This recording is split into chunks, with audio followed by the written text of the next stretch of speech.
जब लगा कि बालवीर और विवान ने अंधकार पर जीत पा ली है, तभी समय ने एक और करवट ली। समय शिला की ताकत से वर्णिका ने वीरलोक की शक्ति को कमजोर कर दिया।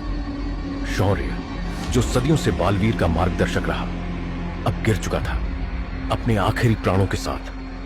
लेकिन उसने जाने से पहले बालवीर और विवान को एक संकेत दिया, तुम दोनों एक ही ज्योति के दो रूप, मिलकर ही वर्णिका को रोक सकते हो। अब बालवीर और छोटा बालवीर पहुंचे काल गुफा, जहां सदियों से छिपी थी त्रिकाल अस्त्र की अंतिम कुंजी।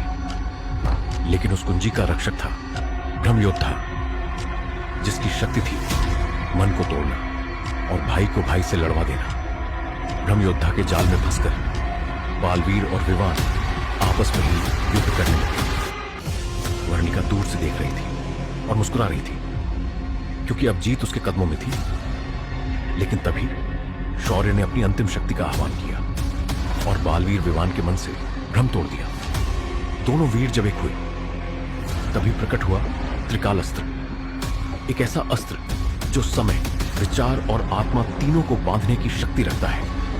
लेकिन वर्णिका कहां रुकने वाली थी? वो समय शिला का उपयोग कर पीछे चली गई अतीत में उसका लक्ष्य था बालवीर का जन्म ही रोक देना। अब शुरू होगी समय की सबसे बड़ी दौड़। क्या बालवीर और विवान अपने ही जन्म की कहानी को बचा पाएंगे? क्या वे वर्णिका को रोक पाएंगे जो इतिहास को ही मिटाने चली है? या फिर दुनिया देखेगी ऐसा भविष्य जहां बालवीर कभी जन्मा ही नहीं था?